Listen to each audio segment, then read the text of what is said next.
Vena mo kecho.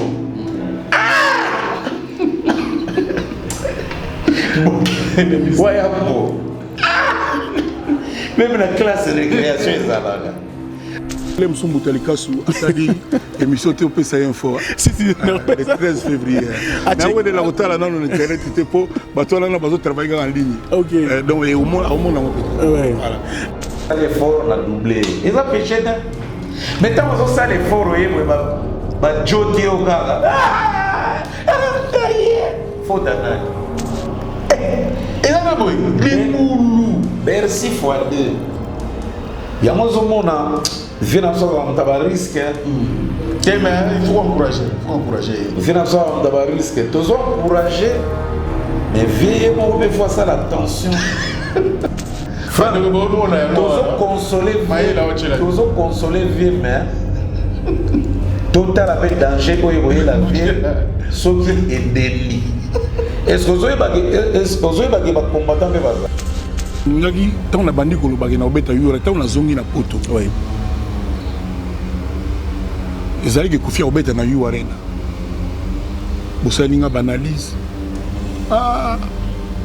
Tellement bé. Bon, on donne la chance à notre vieux, sauf que bah donner ça moins passe. En commençant par le prix du billet, c'est ça? En commençant par le public. Okay. Quel public il y a un concert en France? Un défi pour faire la rater. Mais dans un mois insur, on a pris au V. Tu vas prix. Ah, tu as pris. Ah, il est minanda. Car on a raison. Tu as la musique, mais le ça dit il faut bêta, il faut que Gabino. Beaucoup de monde il va nous samer. Non, on sait qu'on a battu tout au balinga profit. Au bazar partout. À place, c'est 42 000 places. Et puis 42 000 places, 42 000 places, c'est impossible. Félicitations pour la date. Date on a le 13 février 2021. On a date et vous apparaître si comme tu m'en as quitté si vous. Na You Arena le samedi 13 février 2021. Si vous numéro 1 à Mboka, boss à Mboka, c'est à lobby ou à lobby. Donc les restes sont au loba. Tant mieux. Besoin d'acheter une villa à Kinshasa, c'est désormais très simple. Contactez Notariat Conseil et Assistance Noka, spécialisé en gestion des patrimoines. Des maisons à vendre à Kinshasa, à l'exemple de cette magnifique villa des 380 mètres carrés étalés sur un terrain des 906 mètres carrés aux prestations raffinées avec des très belles terrasses couvrant 23 pièces dont 5 chambres à coucher, le tout dans un cadre verdoyant où règne le calme absolu. Notre adresse, 8e niveau de l'ancienne galerie présidentielle, appartement B1.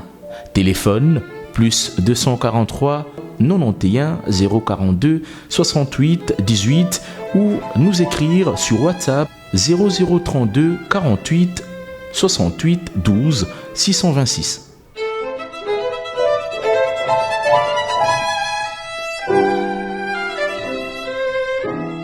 Massivement à on est source qui tape dans le terrain à récolter l'information et à vrai s'il vous plaît. Donc Total Africa il faut Africa Bimaka.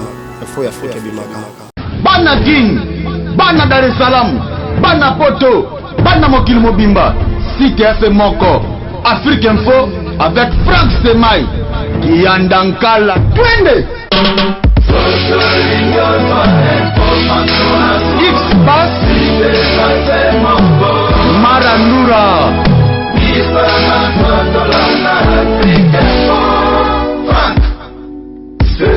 Excellent fidèle internaute, merci de nous rester fidèles. Nous sommes très heureux de vous compter parmi des milliers et milliers d'internautes branchés sur Africa Info. Merci également à tous les amis de l'émission analyse votre culte de chaque semaine.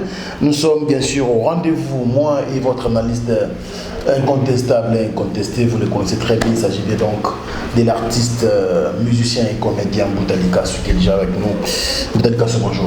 Ouais, bonjour Franck Stémaï, bonjour à tout le monde, bonjour à la famille, bonjour surtout dans le déconfinement et mais ça a déjà bima. Tout le monde à Paris, café Fumami, restaurant, donc gloire à Dieu. Donc gloire à Dieu. Mais moi, Keba, on espère bien, donc, parce que ça, non. Bishop a café, Kalatem, Botambo, Galobaki, terrasse, na restaurant, bientôt au Fumama, mais de l'église, vous avez la même. Ah bon, hein? Bon, on attend, mais il fallait qu'on la toute. Parce que Batouming peut se donner à la prière, que l'ambiance ou quoi, bon, ambiance pété, mais qu'on ait des terrasses, qu'on se distrait, on peut pêcher. Il fallait payer l'église car on ne sait jamais, malgré plus de 3000 cas dans le Congo. Tous les gens déconfinés, parce qu'ailleurs, quand on est déconfiné, le nombre de décès, les autres qui sont légèrement, moins de 100 morts, tout ça, moins de 100 morts, mais cas confirmé, comme 3000, plus de 3000. Vraiment. Est-ce que vous avez déconfiné ou reconfiné, puis c'est encore davantage? Je ne sais pas. Bon, voyons voir, parce que expert Bazat, bazo tala marambango à la loupe, bazo décider, biso na zomona, tous la chance est belle, malgré il y a des morts, oui, mais d'abord à part Corona, mort bazala déjà. Donc na elo na zomona na zo senga nzambe merci eza ne tous en ba kapene belé te na Europe bazala en Amérique. Mais et kenge kaka et kenge fait l'homme. Merci beaucoup Boutalika Sou. Ouais. Alors en rapport bien sûr avec le Covid-19, oui, évangéliste Jeff Fongue. Bien sûr. Jeff Fongue pire vient en Adi. On a compagnon de lutte. On a compagnon de lutte parce que nana ebana tant toujours ça apparition à l'émission pendant qu'on a préparé position de tir et puis tant on bimaki on va dans quartier la tête outi poto baé na ba député savané na ba tant ba vient absolument samba longwaki. En tout cas, chaque week-end, on a un Jeff Fongue. Un vrai, à l'époque, vraiment un garçon bien, vraiment bien, quoi. On a très bien, et puis à vous faire. Alors là, ça m'a fait moins belé, donc il était trop gentil, et puis à moi comique. Surtout Koutane, on a C4 ensemble. Donc, parce que ce qui est spécialement dans l'émission à Lélo, tu vous proposez un titre, était Yonini. Ok. Ça veut dire confinement, dans le monde entier, tout le monde constate que la Koufi est belé. La maladie ou le coronavirus. Ouais. Alors, bango tant que basa la nzambe, batu inspiration, batu na nzembo, meti Boutalika Souboui. Période nyonso ya pandémie à coronavirus était nani. Ah. Il y a une réponse de quoi ça? La réponse c'est que vous été prudent encore dans la vie. Bien que si principe disons moi intelligent. Oui, voilà. Donc et qui si sous moi prudence mon il y a ndenge à se contrôler la vie. Oui. Parce que dans ndenge à hygiène et j'ai compris qu'on négligeait certaines règles. Donc et même dans le bateau plus négligent. Les lots sont vraiment sévères dans mon passage. Et spirituellement, il faut s'attendre à tout. Hein. Quand tu t'attaches à Dieu, il faut s'attendre à tout. Parce que cette vie ne nous appartient pas. Ah ouais. Voilà. Alors nous allons proposer, grâce bien sûr à Maël Sadiki, Papa Narediki, qui va nous proposer ces beaux clips du frère J.F. Fongue, en featuring bien sûr avec frère Landou Pembele. voilà, dans la chanson Été Yonini confinement Oyo. Alors c'est un message important, attentivement un extrait de ce beau clip produit bien sûr par le frère Tanguy Bangala. Suivez et on va se retrouver pour bien commencer cette émission analyse.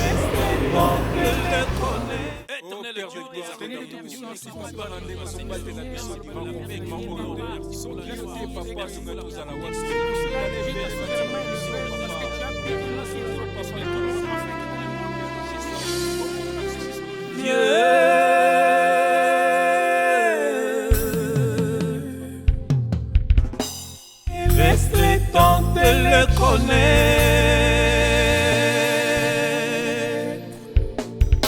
Le plaisir du monde n'est qu'éphémère. Tout passera.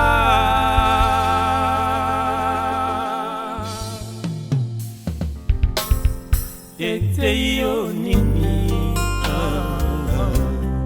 eteyo nini, confinement oyo. Eteyo nini, bien aimé. Eteyo nini, est-ce que kozongela kaka mabe na yo oyo ozalaki na yango avant confinement?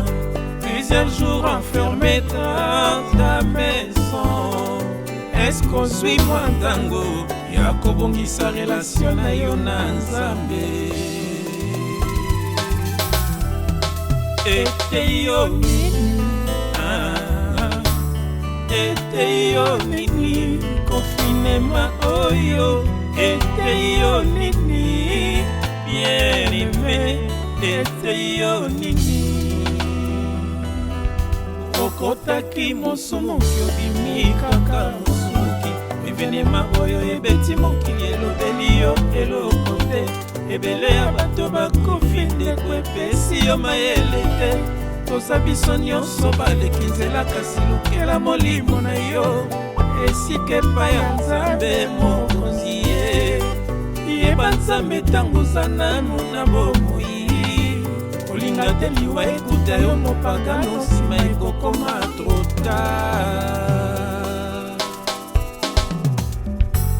Eteyo nini, eteyo nini, confinement oyo. Eteyo nini, yerime. Eteyo nini, eteyo nini,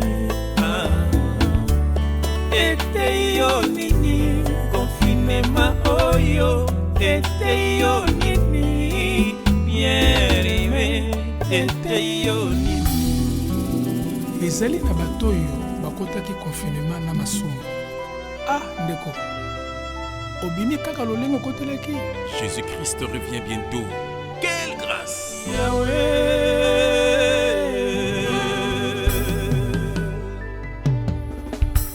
atikeli yo ntango ya koyeba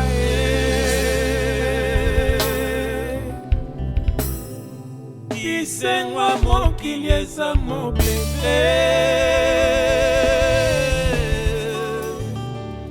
Nyos ekoleka.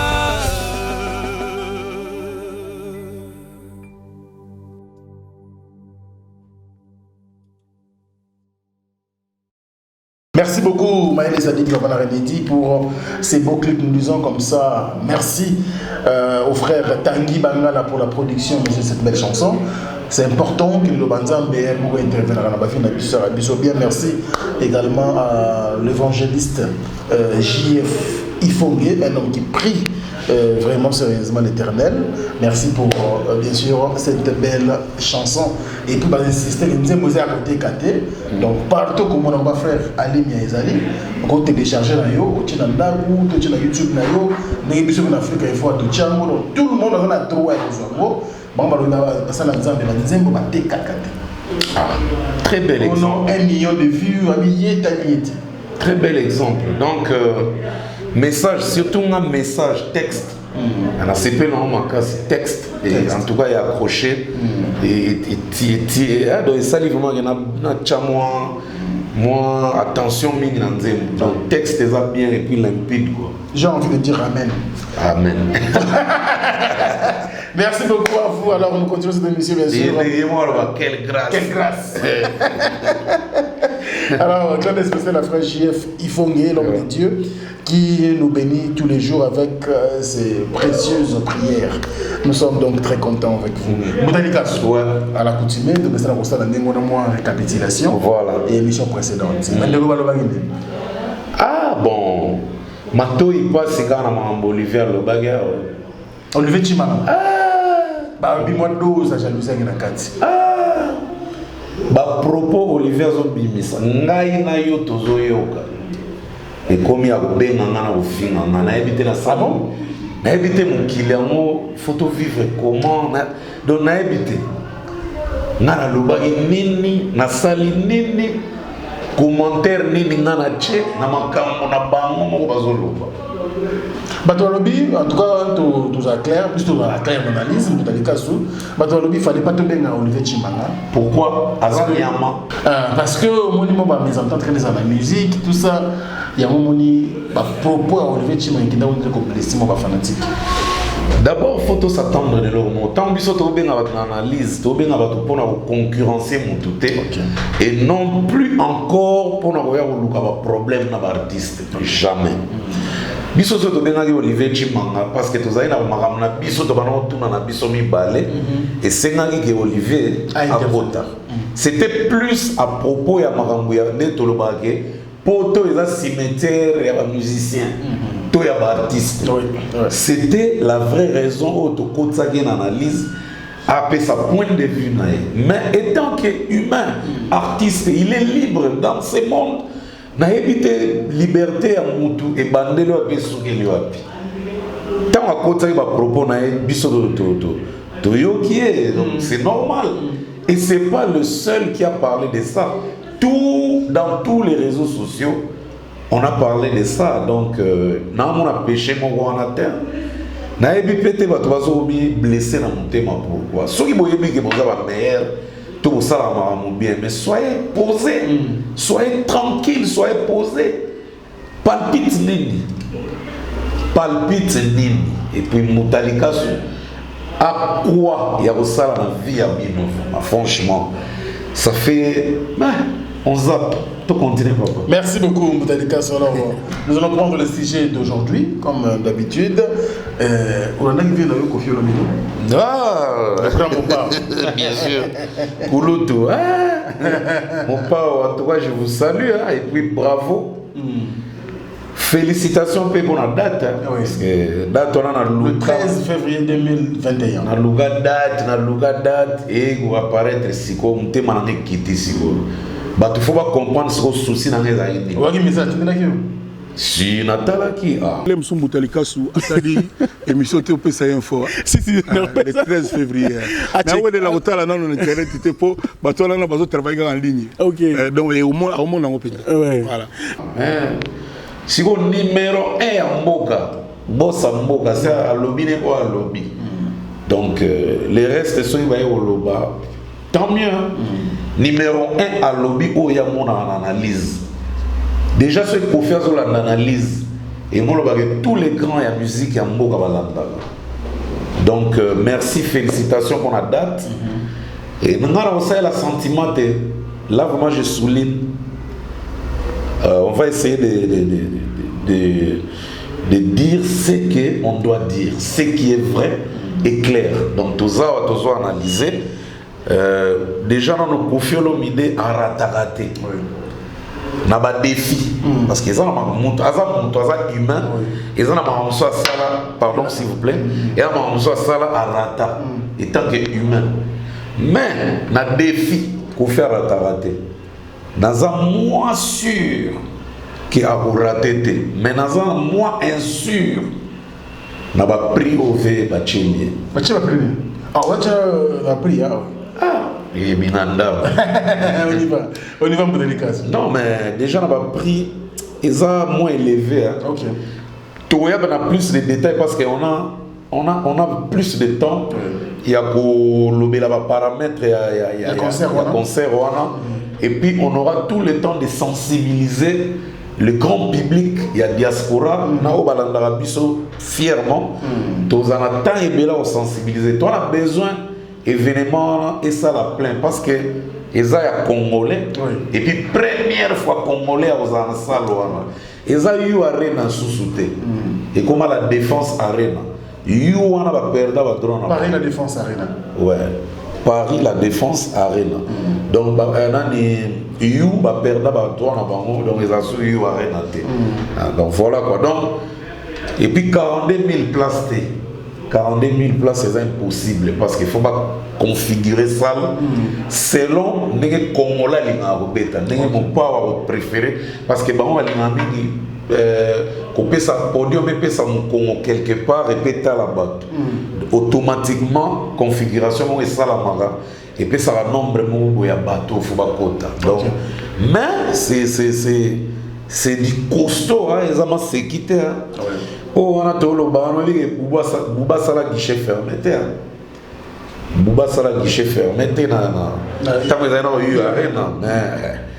Bon, on donne la chance à notre vieux, sauf que, bah, donner à moi passe. Bah, donner à en commençant par le prix du billet, c'est ça? En commençant par le public. Okay. Quel public bah, y a un concert en France? Ok. Ça, c'est la question qu'il faut se poser. Quel public au Bayard en masse ma concert en France? Bon, il y a la majorité plurielle. Il y a génération nuance. Vu que la fille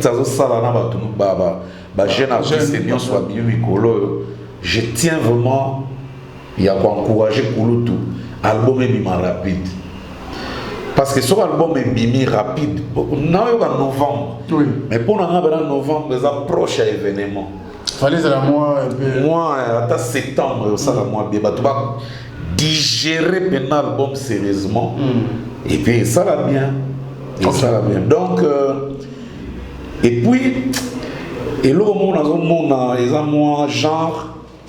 Tant on vient à connaître Bercy, tant on va faire découvrir Bercy. Azaki entouré na star na groupe na hier.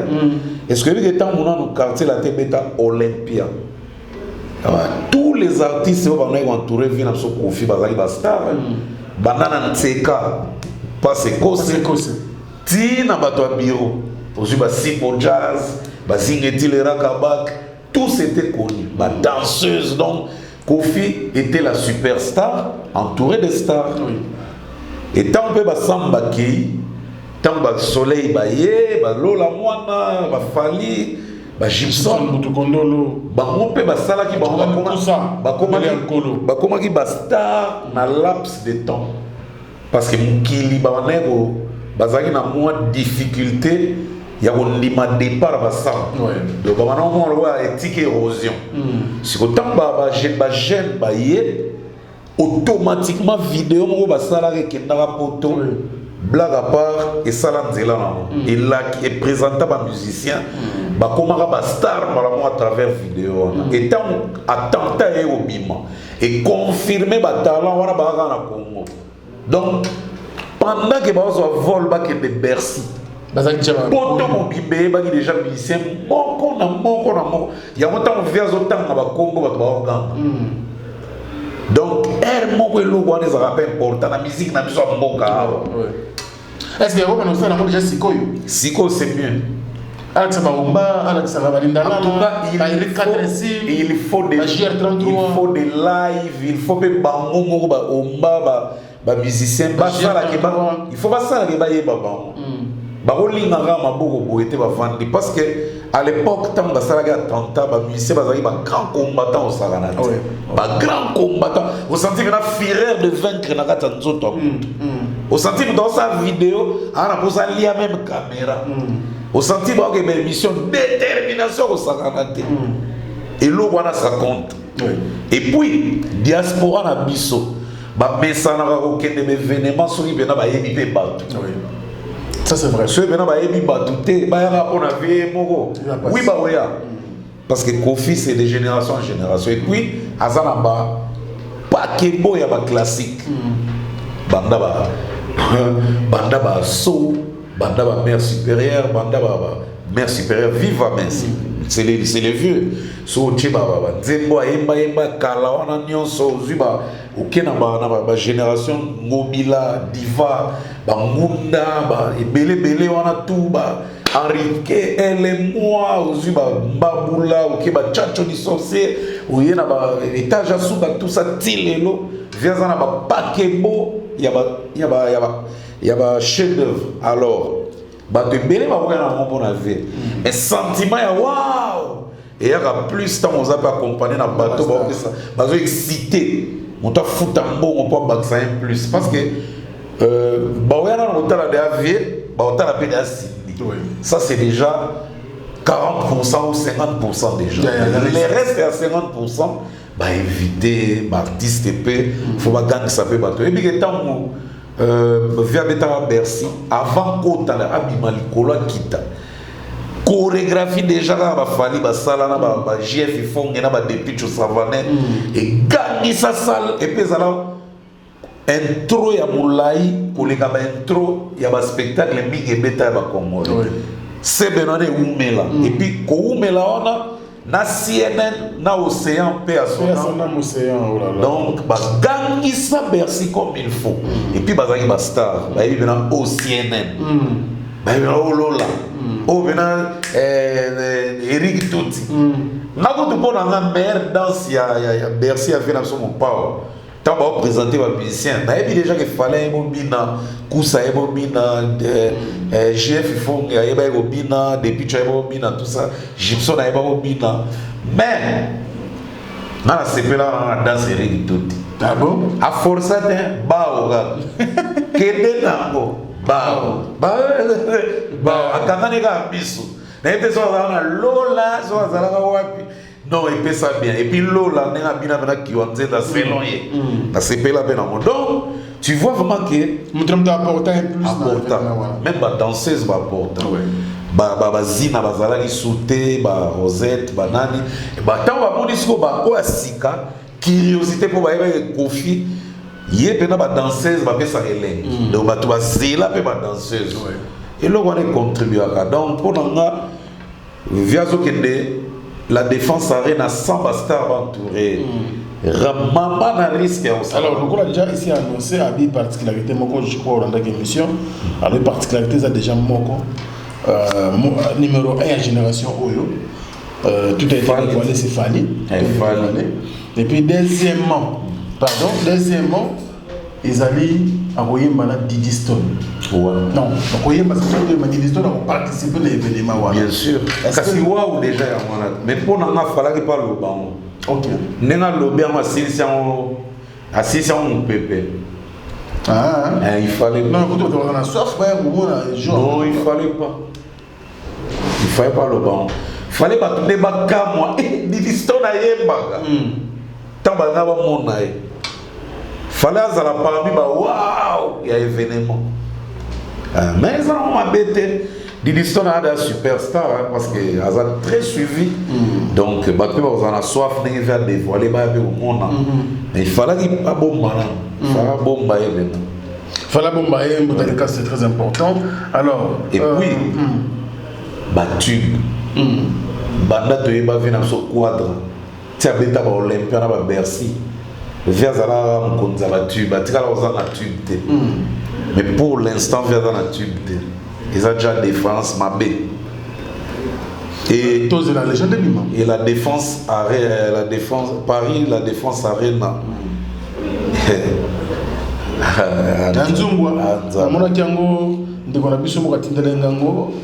Je peindre en je crois que la bande de Komaye les grâces naïe comme Goki Mangaï mais c'était un frère qui m'a envoyé dans tout continent sur la naïe comme il est un grand peintre en France et tant tout ça l'émission le Quata Koraman Kofi Olomide a Ibisinga peinture il y a Paris Défense Arena actuelle La salle, c'est un Congolais. La minute de travail, la Tour Eiffel. Donc, j'ai été vraiment émerveillé. Félicitations à l'évolution congolais. Ah ouais, en tout cas, il y a un Congolais et Matissi Mendel à travers décoration. Je vous dis, Paris la défense arena. Comme on Dinar Massamba. Ok, Dinar Massamba. Dinar Massamba. Plein spécial. Vraiment, j'ai été émerveillé par rapport à l'image de Monaki. Je crois que Maïla Zoé illustré Bandeko. Alors, ça dit peinture, on a Dina Souka, on a des salles, les commis. Et puis, on a mon grandeur à l'Iboulouango. Eh, papa. Merci for that. Et là, Liboulou. Merci for that. Il y a un vient à risque. Mais il faut encourager. Vient à risque. Tous encourager. Mais vieillez moi vous fois ça l'attention. Mais oui parce que terrain il est sûr de lui et c'est confié au lobby. Ils sont sûr mais attention. Et alors bon avec mon quartier dans la combat avion mais aïe ça na combat avion. Si vous appelez ces gars Elise ou Elise Kimi, Alexis Volume, faut battre. Oui, t'es un zumbu. Toujours consoler vie, mais total avec danger quand vous voyez la vie, ce qui est délit. Est-ce que vous avez des combattants de bazar? Une question après question de tout ce mais on a moyen de combattre pour soutenir il y a un lobby qui il est le premier à dans sur un bango viens à vos questions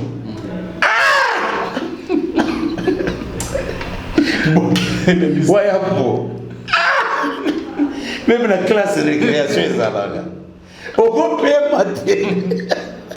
alors Mouta c'est là invité Oyo au fur et à mesure au-delà il y a fallu pour pas faut bien capable ça pour amener la musique à Congo donc c'est la preuve de la Congo il est pas pour ça la beaucoup de voler Congo là voilà ce qu'on dit que la vie a bon moment comme secret peut-être il y a déjà pour ma communauté les gens se situent ensemble peut-être que vous se trompez où est les seuls cas ça va explorer en Bogo na Biaka attention il y a des biaka asala ouais asala tanaye ouais c'est ouais ça va preuve belle ouais prêtre donc mais ça alobi pardon parmi les grands asala ba preuve danger dans beaucoup on a tout tigre on est mauvais il est mauvais à dévoiler quoi mais numéro 1 on a ouais manolo ba lelo et ça fali on a moto ate o matina miro bi bambi po bisoto yo kilo mawa ezati c'est fali on est ben yo to wana lingande o yebsa viete TMV fallait mo kalo ba non yo ko lo boza chroniqueur bon yo so lo beza fali o bomi moto kasi numéro 1 a considérer bon via kosi yo yebite je suis les akini et lo te souci ezate ah chance souci nini parce que yeba ni fali numéro 1 est-ce que ma beza rien beaucoup ya otama mais ça qui me trop la date il y a des journalistes yo yebi ya moté naibani que fali numéro 1 oh mais tant que déjà mon colo mwana alo abe ko tanga kombo te ya alors ça ils sont des magies ngapela sasa ke magies ah baba na bango te fallait olongwani numéro 1 olongwana baba ngate tango mutaza numéro 1 digérer mon âme olongwane trio ma Jesse pe baza numéro 1 période mo balongwana ba be volo baza ba numéro 1 balongwana ba bombo na numéro 1 a falli poison te que so ba tanga mo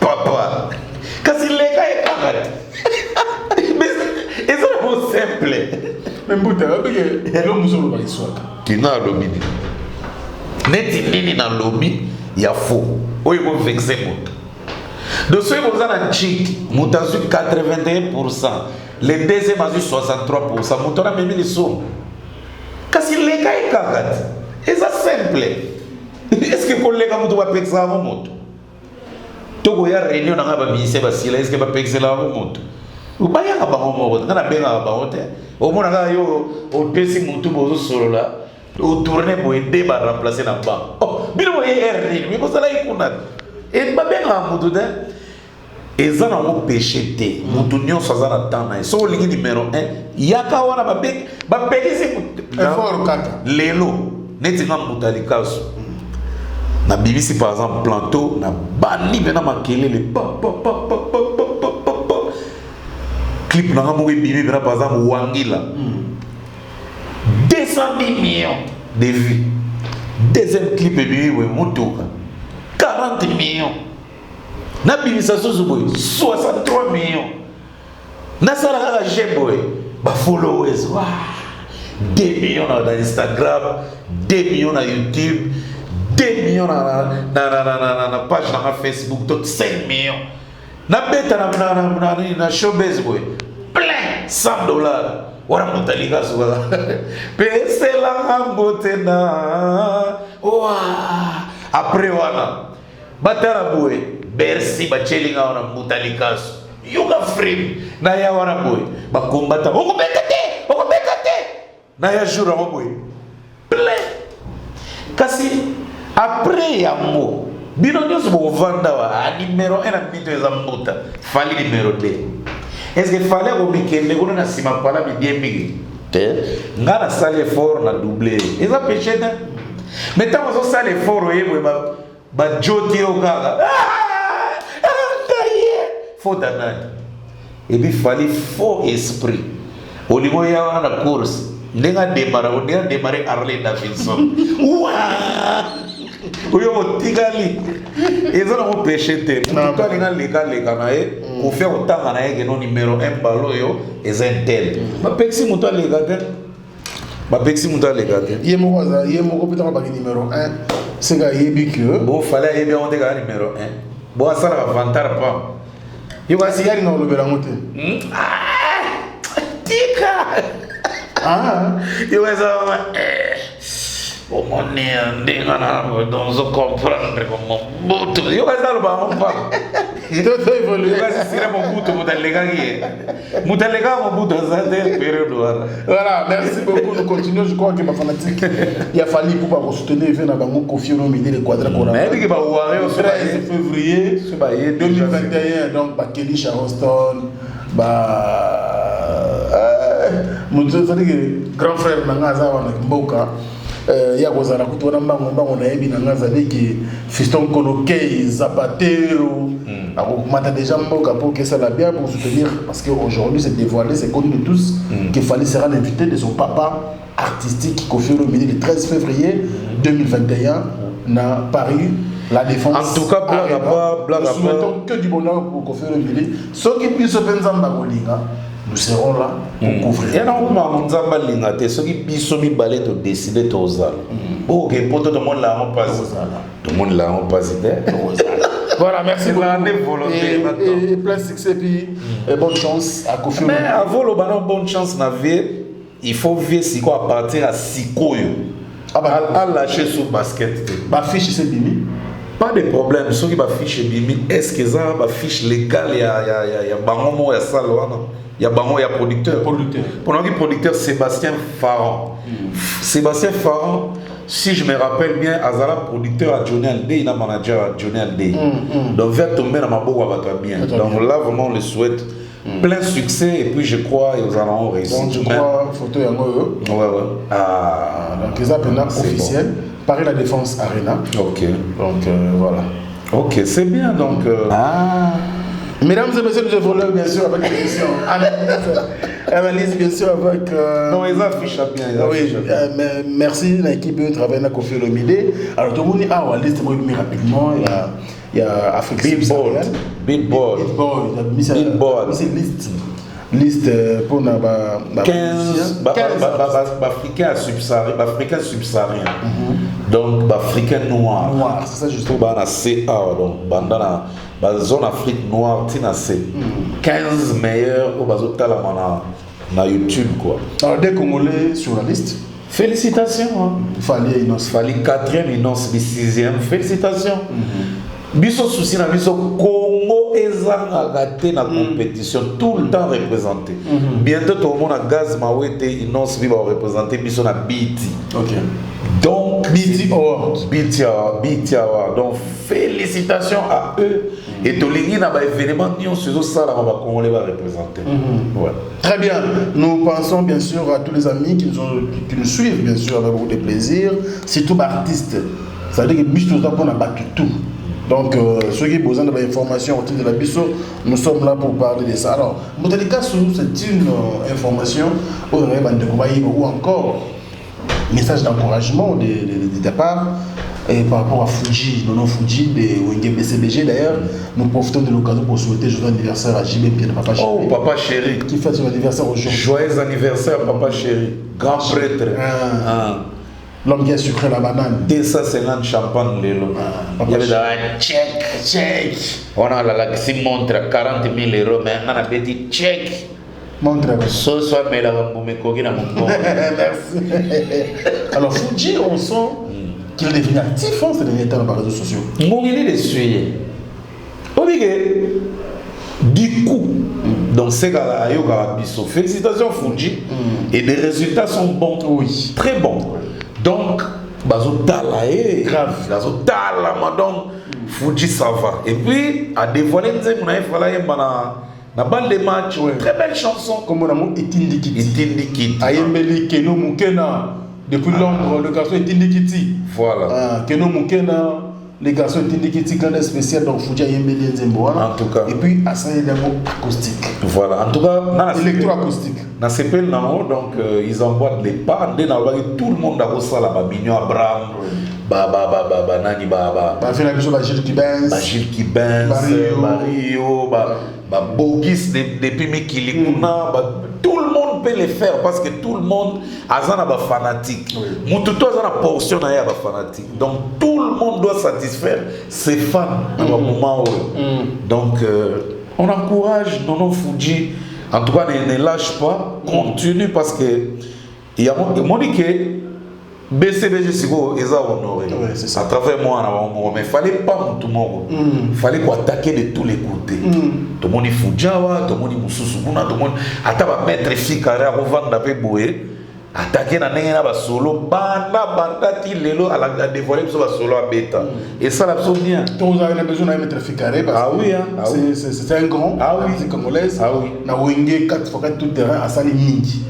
C'est un monsieur qui ne parlait pas, c'est un monsieur qui ne veut pas se faire voir. Donc Dozo Lukaï passe na banda. Akena vous vendez quoi? Ana banda ko mane sango bena. Te yaza. Oui yaza na titi da basango. En tout cas, donc bravo à Nono Fuji NF. Bientôt besoin de émission, mais c'est un Azure Manager. Coaché pour développer le talent. Ok, en tout cas, ça marche déjà.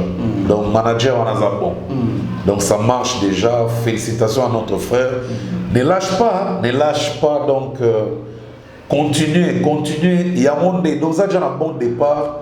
Et ça s'annonce bien dans l'avenir. Ça peut produire quelque chose, moi, petit single, non, je ne crois pas, il fait sa promo, c'est tout. C'est tout. Bon, nous avons une ambition, nous avons une carte, je veux tous relax. À la BCBG. À la BCBG. Fidèle à Papa Chéri. À soldat. Mon habité, est-ce qu'il va payer ça dans l'orchestre? BCBG qui est monté les gars bon non ça déjà promo ils ont marketing ils ont savent marketing à BCBG donc la BCBG va se retrouver au moins sur la télévision c'est important. Alors Motalika, je pense que tu parles de la promotion des artistes et puis les artistes sont toujours actifs et en tout cas on ne peut pas quand même se taire par rapport à ces bons projets qui va être dévoilé bientôt. Ça veut dire qu'il fallait pour en futur avec Nino. Et puis une chanson réalisée par Danny Sente. Danny Sente, c'est vraiment un bon producteur de son, donc un bon arrangeur de Tolobara. Donc vraiment, bon beatmaker. Beatmaker, donc à travers Gims, Belé, à travers Belé, à travers donc c'est des titans dans France. Et Nino, tout le monde le sait. Nino, l'homme a 73 singles d'or, 11 singles de platine et puis 10 singles de diamant. Donc, net inzem na mamba imana Fali Kinshasa, ils ont déjà disque de platine. Donc c'est que Fali vise un single de platine. Pour Nino déjà Zandoki, c'est un sorcier. Il y a sur la bête à Ratarate. T'as la snap. Ils ont péguissé à doubler ma réalisation. Non, il y a pas moteur. En tout cas, dans ma musique, dans la du pays, il y a un Congolais. Moi, on avait Serge qui a beaucoup de Tata Koulo donnait Joski qui a beaucoup de Chadra Nanga, déjà des papa, Josex. Si vous neve na Nino, boss ardon, au Saganagazo Ravdon, Tunami. Ils sont à Béthésui, On dit Doki. C'est son temps. Alors, il vise au moins quand même. Ouais, il vise les singles de platine, donc félicitations. Natokos de, bah, on va fit Belair. Il est déterminé, il fallait vraiment être déterminé. Donc là, c'est l'honneur du pays. Oui. Voilà. L'honneur du pays, il fallait Moudalika Sou. Si j'ai il fallait quand même c'était important. Lélo, parce qu'on parle du spectacle. Il y avait la mission Quadra Koraman Kofi Olomide qui aura lieu bien sûr le 13 février 2021 à 21h30. Tout le monde a un spectacle à Bercy ou à Betaga. Conseil est moi mingi. Namboka ou. Si on l'élo, maintenant il y a une musique qui est moins vitesse, comme par pi. C'est échangé et comme bien oui, ça a échangé mais au moins musique est combien de mélanger. Mais s'il faut parler d'un bon spectacle, il faut en dire spectacle. Tout court. Bon, spectacle, on a définir en littéralement T. On a un dictionnaire, on a définir en selon. C'est là où les gens se réunissent pour se réjouir, pour se régaler. Un spectacle. Et la plupart, on dirait grec, à l'époque, dans le temps, tout ça, la pyramide d'Égypte, on a CP à travers théâtre, on a moins 2 personnes, 3 personnes, salut-moi théâtre, on se régaler. Donc c'est ça le spectacle. Le spectacle, les gens ont une formule ébélée. Ils ont un niveau ébélé. Le spectacle, les gens ont les Congolais, la majorité raisonnable, non? Sur par exemple, Showbiz, sur Olympia, sur Bercy, sur la Défense Arena. Il faut y avoir un bankra, kringro, ratata, oui, pa, pim, pa. Non. Spectacle, les gens, oh yo, contenu oh yo, au pesa déjà ma fan na yo. Si vous voyez au pesa na concert ou bien un événement, mais au baxikas, au moins épice na sauce. Si vous avez une vidéo, il y a 2 minutes ou 3 minutes. Au baxi ben ingrédient donc moi ba chorégraphie et ben d'ailleurs et puis ça que non lieu de 2-3 minutes et comme moins 20 minutes. Sans on danse mais sans on chant parce que artiste n'y ont sauté à zan ndengemo. Et lié au lobaté so qui vient absolument à son à Betaga parler des sports, tout parler du peuple, tout zénith abima ba dan rakatukutum dan des musiciens qui sont au Congo, il y a une salle, on a fait un peu bon. Non, on a beaucoup copié. Ils ont un style, une façon. Félix Oazé, on a TV, il y a copié, il y a des sonités. Malgré ça, des mots. Pour Félix, même, il faut trouver là. Rata. Oui. Rakata. Boum. Donc, il y a pendant copie conforme à maison mère et puis avoir un mot qu'azoa gouana la cora problème est à monter so talibé quartier latin à l'époque tamba samba mati c'était plus le wenge aussi wenge côté na quartier latin des pétages à souka so talibé quartier latin ba fali au mona di wenge il y a maison mère siko. Donc ceux qui parlent de la maison mère, ils ont un problème, ils ont un bon spectacle dans bango. Mais il y a que Jean Goubal sont abeti Olympia to Bercy lelo à côté de rapi camponturan ti ti ti ti non à côté ça oyo ya pesa rabato baxi ingrédient pour bato cha waouh Tantina beta Zénith elle a fait appel dans ma grand P o ya mboka na biso na ya africain baya ko appuyer mais na ba oyo bango ba pesa ba comme contenu to mona Orlus Mabele aya beta Africa muso la ils appellent seben po sukous abenga Pepe Kala emba moyibi abenga Pepe Kala participa beta moyibi na seben Pepe Kala c'est showman ba benga pe Kester beta nzinzi na danse na showman eleka tantina beti moko ayemba ba musique na ba recherche na mo ba danse na ba sukusa mike donc ekolo bateke soki olimo sala spectacle foka ko ya na ba ra quen ra eza sande ezo dépendre na oyo yo pesa rabato il faut ya kaka au excellent moke et sali mo elengi o baxi mo bilengi na spectacle peut que ça bien. Donc c'est ça on va définir en tant qu'artiste. N'était-ce mutalika sur na message ça va na danse. Batala na bina.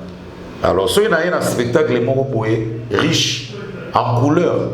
Fona na meka ko chaba mungwa ba danse et améliorer muke et ça la moins bien na baxi biloko po et ça la bien c'est tout. Très bien.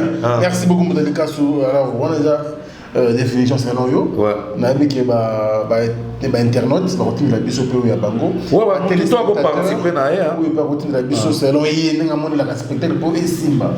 Un spectacle réussi pour na yi faisant ndenge nini. Je crois ba routine de la biso bien qu'on aura aussi un intervenant dans cette émission. C'est pas 100% là. Donc il peut avoir intervenir tout à l'heure. Merci à José Moulumba le Bokar de Birmingham qui nous regarde. Merci pour tout. Et puis Mère Nabiso Beni Penda Moulumba Barcelone Mala Reven. Merci pour le soutien Mère. Et pourquoi pas Manu Sakombi 20 ans de métier. Manu Sakombi 20 ans de métier. Prompt rétablissement à toi. En restant en disant courage, ça va aller. Donc courage à toi, frérot. Dadi Mavongouvoumboulé, Monsieur Bill Tornade, nous pensons également à toi. Pile Chéri Issouka, femme d'affaires, merci. Et pourquoi pas Gizola City London, clin d'œil spécial frérot. Et je pense aussi à Yannick, Yann Mambeke depuis Bruxelles, merci. Dans le salon d'Adi Manaka, Alain Dynamo, l'homme s'oppose à Motema, Yama Janissa Mbakondi, merci pour tout. Monsieur le Président, Spero Sole, Yamama Gisèle Matota, merci pour le soutien, ma maman chérie, merci pour la première dame de Lausanne, Motema Vena Bisoko Belisha, ma parent Rich, on dit Loua, n'enfant pas comme les autres, il y a Willy Mouchin, le code mondial, merci pour tout, sans oublier Djidjongonda, Iné, la terre avantageuse, Nechapindi, plein de grâce, je pense à toi, et puis Fabrice Dali Djogo, clin d'œil spécial à toi frérot, donc on est ensemble, ainsi que Regan Wassison Kalambote, Marlène Gaulois, et puis tous les amis de Franck Stemaille, donc je pense musicalement à vous tous. Ouais, merci Franck. Moi je pense à Trésor Yaba, boss complet Kenji Sono. Vraiment je te salue Trésor et tous les amis. Papi Chaco Cashman, Monsieur l'humanisme, donc en direct des États-Unis. Thierry Mousikelo, et non pardon, Terry Mousikelo, Junior Bongo, Union Européenne, Patrick Ibianga, Régis Mbanza, la force tranquille de Toronto, le mystérieux Régis Mbanza, Jean-David Kiambote, Mokonza Coca-Cola, grand prêtre Soleil, Migolo Nzemunepe, déjà Nathan, Bozi Boziana, Aemele Android, l'artiste n'a pas Mboka, en tout cas c'est bon, c'est bon, donc c'est maintenant déjà Zobima, titre dans Android. Olga Mokonza Kabelo, maman a appelé sur ma moto Olga Kabelo, Likem Akemo, ma voiture est belée, Likem Akemo, sur total, il y Tonton Tseka, les grands gérants, donc José Moulumba, les Bogards de Birmingham, Clarisse Tanga Mouyembi, Maman Eve, ASBL, et puis le juif noir Kaya Kaya Moucha, Gigi Raven, Maman Mokondi, Adam Nene de Queen, of California. Et puis pour finir, Papi Ngimbi numéro 11, il y a Portland, il y a Lucien Chamos aussi, je ne vous oublie pas. Donc merci quoi. Merci beaucoup, nous allons bien sûr prendre Patient Kousangui là, lui il va intervenir par rapport à la question que nous avons déjà concernant les spectacles, la blog et belé, parce que c'est vraiment un bon acteur de la musique, bien, à Salami pour la musique congolaise. Patient Kousangui là, un ancien du Wenge. Et aujourd'hui, il est en Europe. Il continue toujours à faire de la musique avec beaucoup de plaisir. Il est déjà avec nous, hein, Patient Kousangui là. Bonjour Faxemai. Voilà, vous êtes déjà en direct, l'émission Analyse Boutanicasso. Ah, bonjour la banaliste. Bonjour Koulou. Analyste à solo. Ah, pardon. Donc, Sigo, ça va bien? Ouais, ça va Sigo. Ça, c'est la deuxième fois. Ah, merci d'avoir pensé à moi. Merci à vous. Alors, M. Tobengio, parce que Internet, la téléspectateur bien sur Africa Info à travers le monde, tout est dans santé et puis l'activité nous ce qu'on a pas besoin de après des confinements progressifs. Bon, santé est bien par la grâce de Yoshua Yamashia. Biso Awa na Belgique, plus précisément à Bruxelles, donc confinement et autres qui sont déconfinés progressivement, hein, donc bon, ils ont quand même difficile, hein, de perdre Batubélé, na perdre Batubélé, on a yébi vraiment, on a présenté ma condoléance à ma famille, il y a des gens qui ont perdu, et puis bon, Biso Awa Belgique a tout ça 11 millions d'habitants, hein, donc Koufi près de 10 000, hein, donc bon, c'est vraiment beaucoup. Alors, la minute les lots qui dans la classe maternelle, bon, tout le la semaine, il y a peut-être bon, on a un restaurant. Et peut-être que ça il y a événement de masse, il va spectacle la musique, il va concert la musique, il va et tout. Allez, progressivement, mais malgré ça, on est prudent. Il faut sortir ce qui vraiment est nécessaire. Et puis toujours là, un masque, transport en public, obligatoire, masque obligatoire. Donc voilà, on est là. Nous avons battre vraiment, il y a un je peux dire, la situation en Belgique. Ok. Est-ce que son ça va? Oui, ça va. Ok, bon, passons à l'essentiel. Hein. Bon, j'aimerais savoir, hein, c'est une question maintenant de curiosité. Dans mon vidéo, Wenge à l'époque, mais dans mon Patient Kousangui, dans le spectacle, dans mon Marie-Paul Manda chante, Alain Pela, Bima avant. Bino Bobé ta variété, Timamo Babimi. Mais dans moi, Wenge a poto, et Kenda poto na Kine bougé, mais Patient Kousangui, la mon a la voyage à Kine bougé. C'était quoi exactement les raisons? Non, ngai na tango na ka okota na Wenge ezalaki déjà bango ba wuti kosala Kine bouger ba zongi. OK. Vous comprenez? Donc nazalaki na koya nazalaki koya ko postuler mais ba période nga na ko postuler ezalaki déjà orchestre ba zobonga mpo ba kende. Premier équilibre rataka wana oyo ya bakota ba prison wana. Et puis deuxième équilibre ba yo kende ba onyo sona ba Marie-Paul na ba Rikoko et tout ça. Okay. Alors l'air bazongi ninga na kokota donc na ba début 91 na ba début 91 na bazongi ninga na kokota ba Ficaré Alain Pela Manda ma vieux désiré à la Suisse les là comme pasteur évangile. Ouais. Donc je ne sais pas kokota bien qu'on vende bien tant groupe et outils pour ça la Kine bouger bazonga qui est incomplet bon zonga yika na sima na titina na Didier Massila bazonga ba omi balé.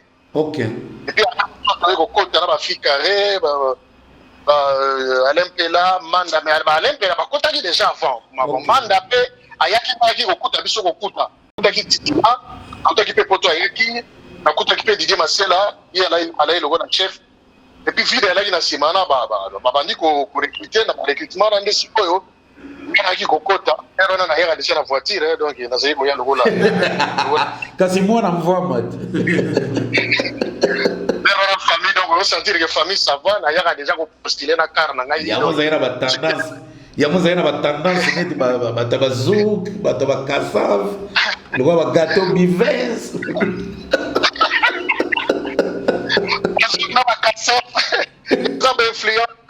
eza bainfluence ya bamusike oyo ngai nakolaki nango ngai nakolaki na bainfluence ebele ya bandule na bachanson française mais à l'époque lere wana bazuki eza kobeta trop kasave ekangaki mokili lere wana alors eza kobeta trop na palais bon nakolikoli na bainfluence wana quoi mais naoya na mouvement na voiture na ngai déjà enfin voiture ya biso ya famille ya baparent soki mpe repe esili nazwi songolo pakala na ye natiki ye mpe bon voilà lere wana esalami ke boke poto esalami siko tokende poto tosali kala ibwingi voilà nayena tuna nde question siko à travers mpo na album wana kala ibwingi mpo bato ebele baza na éclaircissement te nani abeta solo ya nzembo wana kala ibwingi maître Fikari mwa mamtabeta ngo ah bon ezala makaba te tete na kati album wana ale makaba za banzembo abetaki neti basi trotar jenga amina lula yo kala poto linga na papa yango ale makaba abeta mon ami Kobos et puis nani ni susu na Jesse chouchou de l'homme ale makaba beta ko wana tout le reste c'est ali Fikari mtabeta ah bon ouais mais Fikara lo Fikara beta bon maître Fikara beta ba voyage Fikara beta ouais parce que ale makaba za otikala na mikili OK biso lere toki na 92 tokutaki ale makaba na voyage en 91 yakini bouger atikala na mikili donc tiko ba recruter ba musiciens sikangai ba Fikare banani wana maître Fikari ba azalaki kofana na immeuble VV en fait Verki s'apprêtaki biso Fikare parce que Fikare azalaki musicien ya orchestre VV logé nourri mamamno sona immeuble VV Sainte lokola makaba tikala na poto il fallait retrouver Fikare lokola azalaki camarade à Ranson déjà bazako beta à l'époque na ba orchestre yo orchestre mama kala matonge wana comme nango yalaki il fallait kaka ou bien je me rappelle na mémoire de ça alors Fikare déjà a calculé qui pardon Ranson a calculé qui Fikare déjà quel makaba tikali mbala moko wera kila na VV Center a coopérer la Verkis qui s'apprêtait biso Fikare nde ba prêter ka bena jouer à l'Owen Real de Madrid ba prêter à betana na voilà c'était un peu comme ça et ben tant Fikare a continué ko betana répertoire ya Wenga Kala mais bisango bien et puis tango on dit qu'on préparer un voyage il y a 92 il y a 92 de ba Kala ibwingi ba voyage ba jamni susu Daniko Créson Sengo voilà Créson Sengo babilo kana tout Fikare ntabeta ngo toujours répéter ngo na kin na poto to beta ngo na studio pena donc direct quoi ko direct ah bon on beta en live ouais c'était comme ça ouais on sait moi beta ma programmation te beta ma live pena mais Jenga c'est trop tard et beta ma programmation on dirait non c'est trop tard Jenga ale makaba mtazauta na programmation na palais à salon na palais aye na ba fichier na studio abeti ba biloko boya obola ba biloko neye moko boli ba borna neye moko ouais boli ba biloko neye moko parce que bon azalai na besoin de trouver eloko moko boye peut-être que ça y retrouver en côté pas na biso car on préférait jouer seul ba biloko na ina dans salango donc il a tapé toutes les guitares les claviers et tout ça et puis ba chanteur bati ba voix vous comprendre chanteur bati ba voix et kokota bois qui ba cri ma bois ba cri ba sampler kokota en fait kokota bois ba cri tout monde a été ba sampler donc il a joie ouais kokota ninga si sampler à bois qui cri voilà c'était comme ça les makaba là très avancé la technologie l'air on a collé gabiso ne sortir ce mobile ya no moni ba pesa combo ya ordinateur 148 mémoire pour déjà aller à très avancé la technologie l'air on a biso to ji kwa to betika na maboko beti nzoto pena so senti pendant yoki c'est tout le jenga kota sebene au senti pendant que machine yo sala moi trop mais so yoki dani ko au senti voilà so yoki badani ko bakala ibwingo senti pendant que titina mbwinga kamboleta titina kambole donc tu peux c'est tout bambota trop siko nangana yeba voilà nangana yebelo moko tant bosali IOA siko tant bozongi bokesala siko album a IOA wana Burkina kendaki to atikalaki Burkina Faso tokenda ye na voyage ya Pentagone ya bakoko madimba voyage bakoko madimba Pentagone voyage bakoko madimba ya Pentagone. OK mais siko na Burkina Faso kendaki te siko na IOA Burkina Faso kendate siko na IOA Makaba beta combien de chansons et puis Fikara beta combien de chansons? Ah, wana ifuna yoka mais IOA Izalaki Ale Makaba en tout cas avait repris le pouvoir là il y a direction artistique dans l'album wana. Je comprends. Ouais. Et en reprenant qu'il en tout cas Ale Makaba beta ba titre bel album wana par rapport à Maître Fikare. Mais voilà c'est quoi il faut na yoka pour na yeba série ça qui bâtit traîner parce que je me rappelle vraiment par exemple oh lele coco c'est chouchama wana le makaba programmation de maboko wana le makaba izaki vina pona kolukayo wana le makaba la vie Adolphe bongo mame sadame wana pe le makaba opération tempête du désert bongo sikoyo na mituni na motema odie wana nde Maître Fikari biso sikoyo tozi tungai bibi Maître Fikari wana sa banzem to préparer ya na kini wana Maître Fikari na guitare solo bongo nalela gimombo témoin konzi mbutalika yoza mystique vraiment wana pe Maître Fikari wana su Fikari wana pe Fikari bongo wana ki mokonzi bongo bubule yo motema nanga wana Prince Makaba wana le Makaba bongo kama wana pe ale Makaba donc jusqu'à la Fikara ça kaka na 3 non deux jusque là na deux bongo Nzambe tata yo mokonzi wana pe Prince Makaba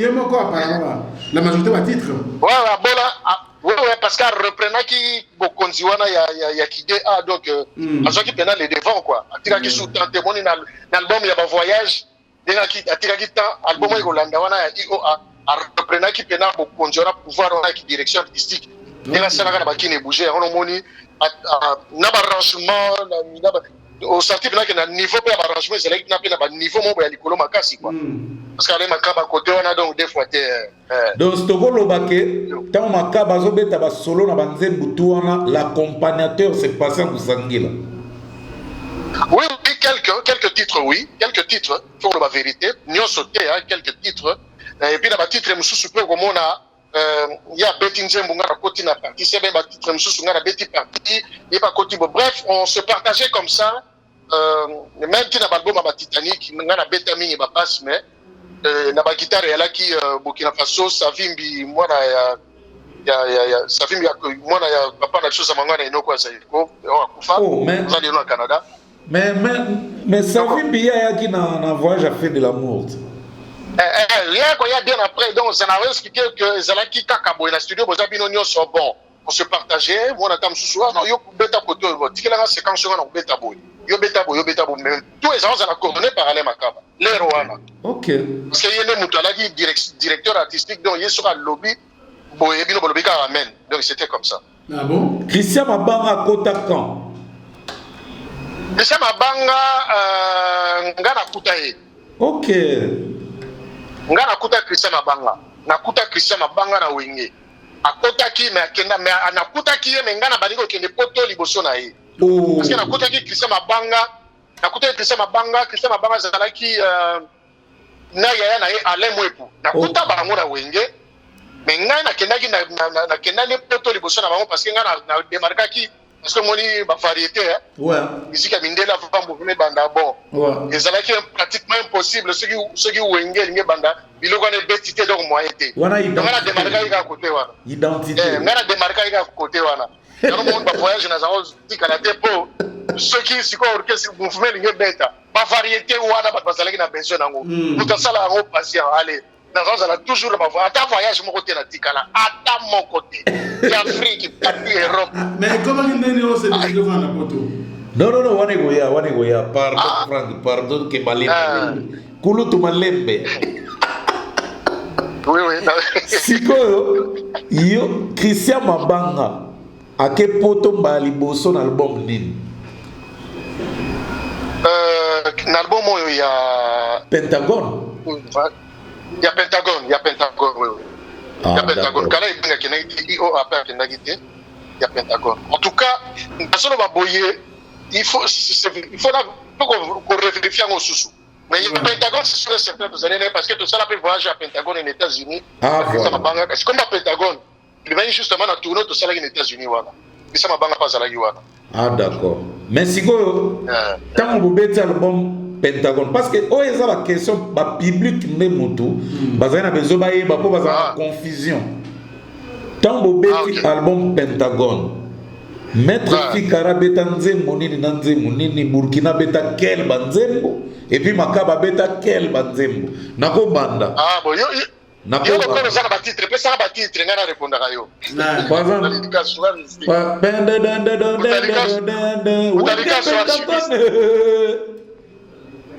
Mutalika soit dernier yo za suka na archiviste donc. Archive ne makambo. Générique wana ja Maître Fikare. Ah bon? Oh. Générique wana Maître Fikare na guitare solo. Ngana accompagnement Burkina Faso na mi solo. Ah. Bongo siko nzembo siko. Ah Daïda. Jésus aba kufatikela kibiso. Male. Bana prince ale Makaba. Ado Ale Makaba. Makaba. Wana Makaba. Bon et comment? Wana zoka ziyoga deja iba. Yoga za arrangement kimona kimundele za kona kati. Ego la nani. Kulu kimundele za wana donc ego la nani. Makaba gara. Boziko. Makaba. Mobali na luka jojongo na imen. Wana bena donc Weranson. Wana Weranson mutune Fikare. Wana Fikare.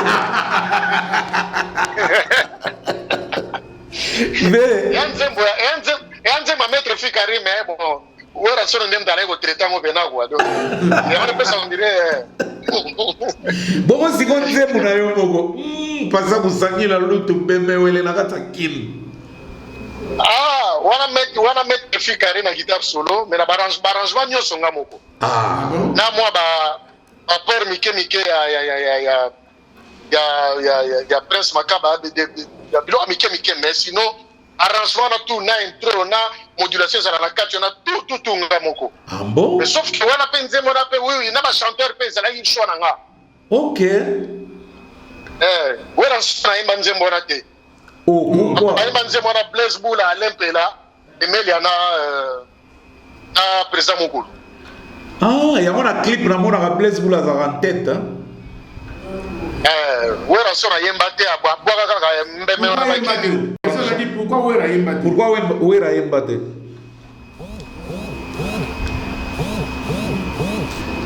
Bon, je sais pas, en tout cas, peut-être que bon, le cas Zoloba, c'est pas que je ne sais pas, mais c'est nana les alaïs sont en gâté. Ah d'accord. Les alaïs sont en gâté. RPK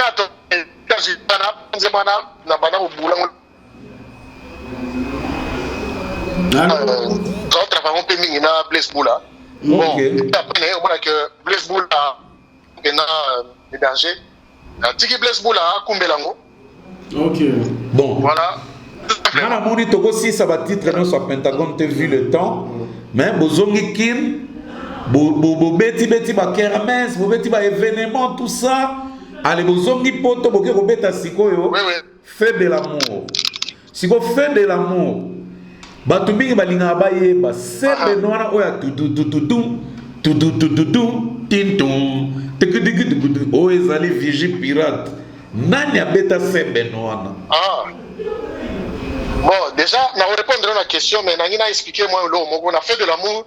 Alain Prince Makaba a repris sous rôle là, il y a arrangement, parce que mon bon, tellement j'ai album à Moukoulou, et puis producteur, machin, tout ça, bon, il y a qui album, mais ça l'a peine à niveau Moroboy. Bon, reprenant qui, ma programmation, on a fait d'Inzimbi, et bah ça là, ma programmation, il y a album, moi, mais générique, on a déjà générique, mon corps, déjà, tout ça, on voulait partir à Kin. Ok. Générique, on a Mouta Salango, enfin, Mouta Kutukutupa, et sa partition à Limbonda. Ok. Kutukutupa, Tatou, Takataka Tukutu, Takataka Tukuta, voilà sa partition à Limbonda. Alors, dans le studio, Titina a appuyé qui a embêté un baum balenze moko. Mais, boule, il y a générique, on a Nyon Soana, et ça boule, il y a Savimbi, na japonais. C'est vrai. Ouais. Donc moi on avait Zamongana. Savimbi Zamongana na japonais. Ah bon? Ouais. Alors tant que na poto Savimbi a tiré déjà na Canada, bon, japonais pas pour nous na déjà. Allez makaba reprendre un bon yango na studio biso to songa kini déjà. Biso bazongi sa biso kini. Parce que album onande, ça album a problème. Ba chef mususu balinga ba musicien ba beta. Ma chef mususu balinga ite ba misi ba beta. OK. Aussi ça karaboye, bazongi sa biso kini rapide. Quand makaba tikali la beti ba bilo retour na studio, biso to zonga kini, to tika ba témoin to zongi kini. Ah donc yenda remplaçant bilo presque tout. Ouais, tout à fait. À part Fikari, à tika Fikari na Lunda et puis bon Burkina. Na bon a fait de l'amour te Burkina te wana Burkina déjà. Azate Burkina suka ikaka na Pentagone abete ba Koko Madimba abeta ki ba héritier itele. OK. Mais na fait de l'amour Burkina zalaki parce que moi ça fait de l'amour bana to juste japonais à côté sikano. Donc voilà le solo na ape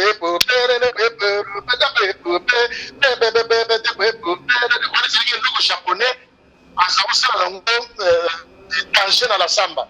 Et on décide que c'est série. OK. Alors là à Kiminaye, dans le studio à Makaba papuri. C'était comme ça. Siko esali ke bouti poto a fait de l'amour bozongi kin. Ba problème gomi a miké ke bobeti ba memling ba nini ba makambe belé gomi goya. Tu es au monde na vidéo moko bobeta na Côte d'Ivoire na palais de congrès à Hôtel Ivoire. Passer vous sanguille la pointe, on l'a chemise à pembe dans bata noir. Ya pembe. O tira vous chou qui goûte dongo, on dirait carrément noanité. Mais où est la sonne na pointe? Jiba zate, Blaise azate. Et ça la mandenge ni bokenne bongo. Kasi l'air on a pas problème et bandaki déjà. L'air on a pas problème et bandaki déjà parce que voyage wana Outaka, et ça l'a mis 2 fois. Wana et Liboso, et ça l'a qui te outi poto, donc tu bêtis à Abidjan, après tu zongi poto, après tu zongi kin. Et puis deuxième Abidjan, wana Liboso, oh moukou la zala qui te, wana pas problème déjà. Et puis deuxième Abidjan, tu wana te déjà kin, tu bêtis après tu zongi kin. Wana il y a pas problème déjà entre bon, pas problème car bah conflit wana bandai déjà pour son niveau hein. Si on a mieux somi balé. Na nyonso mibale wa bebeta maliboso o jiba zala to oyo bokenda na wera oyo beta maliboso o to zala na wera son donc ti bobeta ki ona bouta ki ne poto na ki jabron to te poto na ki jabron ah bon biso to zongi poto na ki jabron donc yala inengwa OK bon et au sala ke Wenge et que Kenya et connaître ba problème connaîtra qui et Kabwani. Boké poto Minona Jibé, boké au sal album Titanic. Donc on peut passer à Busangi là, on dirait Chakinze mbaki toko na album wana. La Titanic na Chamzembuté.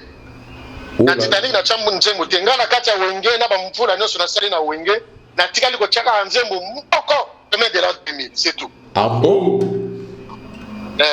Na Pentagone. Na Titanic na chanje muté. Na Titanic, ouais. parce que la Titanic parce que moni ba série wana ezawza la ba choix ya ba konzi ba zawo décider bon ndeto ke turo yo en terme de kocha parce que juste après Pentagone donc to sali IOA na check penze muté et puis ba problème e bandi te tango sali IOA ochaki te tango sali nde Pentagone ocha na Pentagone de la check combien de l'an 2000. OK. Et puis après na IOA na check te ça a toujours choix ba konzi na check te et puis après na ko chape kaka ti na l'album ya Titanic na chape kaka te mais na Titanic ozali quand même administrateur non non l'orchestre Koufi ils sont majorité ya ba musiciens to kena mukulu na Blaise Bula na ale makaba OK to sali siko Titanic voilà balika la moto banini yo to beta basse na Titanic voilà siko na zongeli bolingo na ngali boso basse pena parce que ngai na zala mingi bassiste alors na Titanic na bola ba basse belé félicitations allez makaba pas beta quelques basses merci beaucoup allez makaba pas beta quelques basses ngape na beta quelques basses na ba guitare à Titanic to na Burkina Faso Prince Makaba Savimbi na Afrika Remba oh Savimbi pas allé na voyage à Titanic azala ko oui azala parce que le baki na Canada donc pour la kaka nazo si vous voulez ba bino ko likolo pour mo zappe moi kalaté non si vous voulez bino likolo mais Savimbi azala na album à Titanic à beta après orchestre ça qui voyage mususu sur le Canada parce que orchestre Canada ou ya Pentagone ezalaki et puis Canada ou ya Titanic peut ezalaki partir à Canada ou ya Titanic de Savimbi a zongaki susuke d'accord mais nzembona o ya Titanic bena botala ndenge Titanic eza kodinda nani abeta solo nango nani abeta bass nango mboka lia solo ah bon do makaba tikela Voilà, si on a passé l'orchestre, si vous savez, il y a une boule, que non, et nous on a vu ça, on a tout ça, on a poto bonga, poto salabenato, on a comme un bateau. Donc le voilà, Makaba, ça y est, l'esprit est bien, ça l'équipe chef, tant directeur artistique, ça l'esprit est bien, alors, à Tigaki Pena, donc, à Tigaki Pena bateau. Et quoi, ils allaient venir on a vu ça au bowling, ils allaient quoi, donc, ils allaient dire qu'on a bête à boule. Il y a un bête à quelques basses, il y a un bête à quelques basses.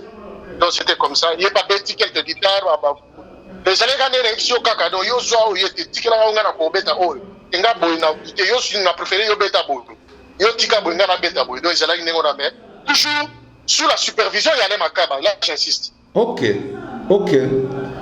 alors Titanic succès et après bozongi moi ba rêve moi ba concert tout ça vous préparez Zénith de Paris na Olympia Tambo Kei. Wana na zate, wana ngama unange suka kinga pana ni suka na Titanic.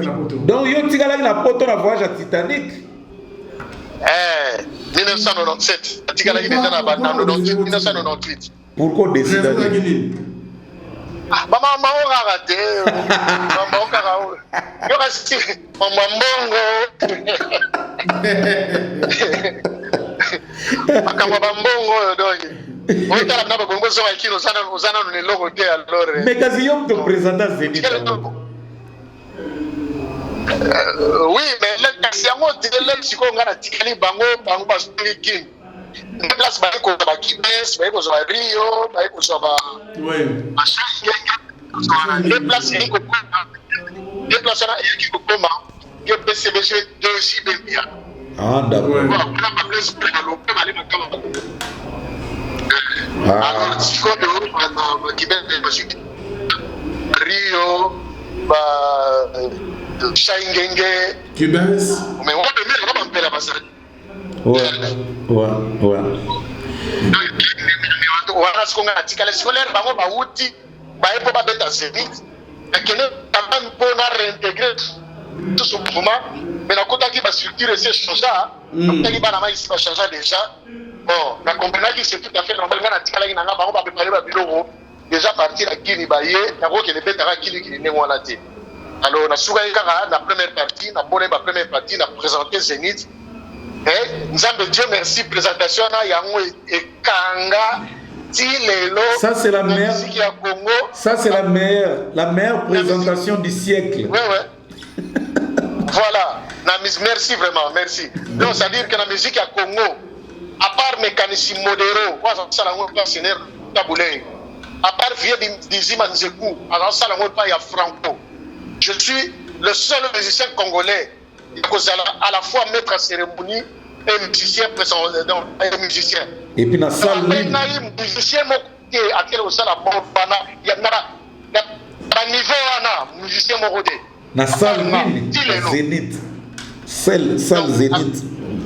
La Zénith en plus, dans un compte à doute parce que les alliés ivoiriens wana nani oyo soki Constieka ici à ce motuni na wana soki Constieka nzokande ezangai ndeko na bino oyo nde mutu na beta borwana bien que na beta pena Zénith yango mobimba te mais borwana kana sala wana ekanga ti lelo ekanga pena doki ekanga. Félicitations. Na ngapena malamu na tika na Zénith ya mukulu yango wana. On a caché sec.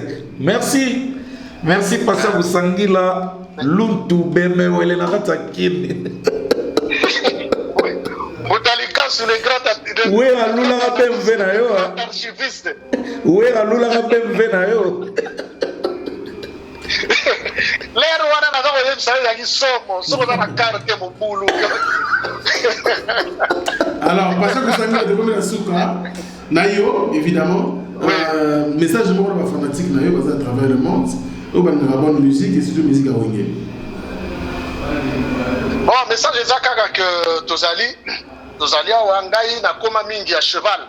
Entre Kinshasa na Poto. On m'a mon personnel et puis pour travailler bien à BCBG. Parce que récemment na yaki na sala qui très na Congo, on a travaillé na BCBG mingi. OK. Alors chaque personne on a sala na BCBG na participer pour là donc na mon personnel. Et puis voilà, dans un cheval entre les deux pays. Dans un personnel, dans un livre, on a la place publique qui était pour les Galia. Donc, mais si tout va bien sûr, il va déconfiner. Bon, on a sur place, on comprend le projet, ni on a un amour. Parce qu'il y a des gens qui ont déjà et avancé, il m'a cassé. Ceux qui sont sur place, ils ont même bien au noso. La conférence de presse, bon, on a un niveau et un projet. Mais ça les a toujours projet à caractère, à connotation culturelle. Les gens qui ont Ok. Confinement au pandémie à coronavirus qui est perturbé ma mieux sur à tous la rara ma position à ordre nous ceux qui la aussi la population nationale de Valérie dans ce total bien Passa Busangila a participé dans l'album Balle de match à JB. Tout à fait exactement. Non on a sepeli bokansinga lelo deuxième fois bokansinga les soucis on a lelo moi ebimi makasi à bokansinga Frank Stemai. Oui. Frank Stemai yomo rebi kaka le na benga kayo ba message na pasa kayo continue kaka na nzela wana. Ba message na pesa kayo za ba message moko spirituel donc na ngote pour na flatter on a santara pena na lo ba ngo na mutema langa pena quoi. Donc merci. Mutalika su na mona dernièrement ba inosa la interview et pas artiste moko ya munene mboka na biso azali ko système ngi na Mutalika su na senti na Mutalika su hormis que la musicien, artiste, musicien, comédien, mais je peux être analyse mon corps et aussi la pénale cohérent. En tout cas, vraiment, franchement, merci. Félicitations à Bino. Merci beaucoup. Merci beaucoup. Grand frère. Bakayu est raté. Ah, bah, fais ma boire raté, bah, on va trop. Non, mais bon. Bakayu, on peut faire sur place, finalement, sur le plateau, pour boire un bien beau. Très bien. Vraiment. Bah, fais ma boire raté. Allez, au revoir, Passa Busangila. Tout le monde a bientôt. Merci Franck Stemai. Merci à vous. Merci beaucoup. Bye bye. Voilà, Mouta, c'était Passa Busangila. Donc on a pris suffisamment du temps. Des bons moments, ouais. C'était capital que Batouba Yeba. Parce que l'album Nyonso Wenge Betama, confusion Salama. Voilà, c'est ça. Alors, un dernier message pour le succès. Non, dernier message. Souhaitons une bonne chance à notre vieux Kofi Olomide pour la défense. Paris la Défense Arena. Donc, nana yebi ke simba, mais défi est ma casse, c'est d'abord montant, ils ont les colos trop. Et puis le moment dont le V doit profiter déjà, il y a une zone dans l'actualité absolue. Donc, azala déjà. Donc, même si on a un ça, sauf qu'effectivement, on a un programme à bêta. Il faut ça là que tu vas se là-bas. Il faut ça là bien en casse. Na yedi que vient ça là tout, après ça va car, ça la réforme. On dirait qui se barre pour tout.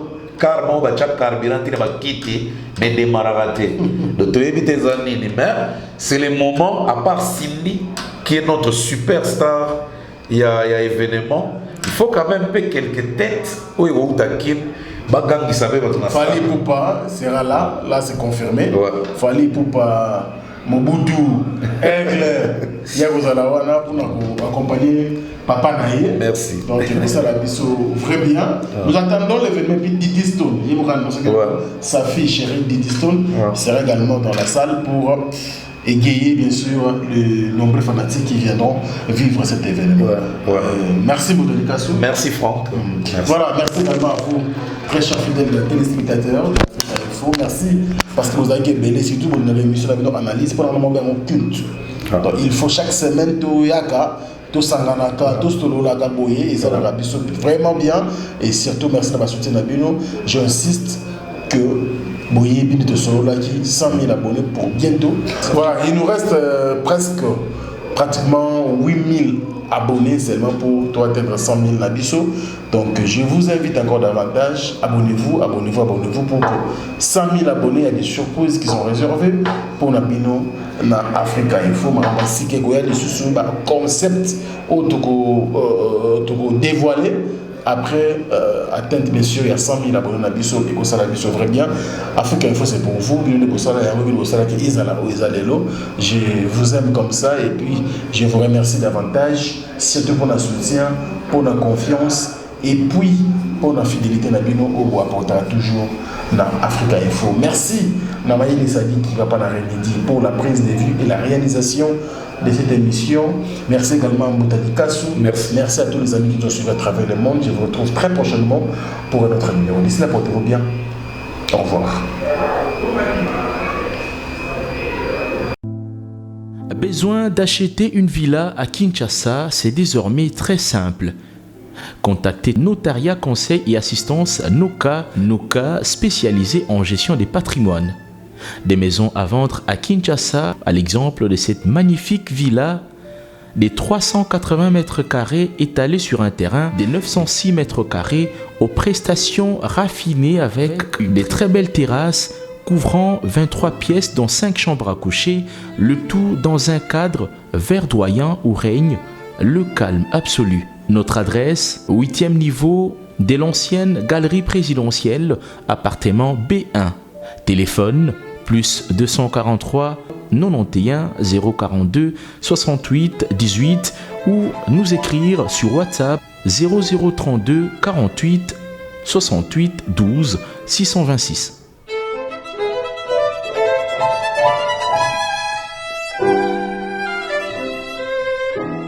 Massivement à on est source qui tape dans le terrain à récolter l'information et à vrai s'il vous plaît. Donc Total Africa Info, il faut Africa Bimaka. Bana King, Bana Dar es Salaam, Bana Poto, Bana Mokil Mobimba, CTF Moko, Africa Info avec Franck Semai, qui Andankala, Twende. X-Bass Maranura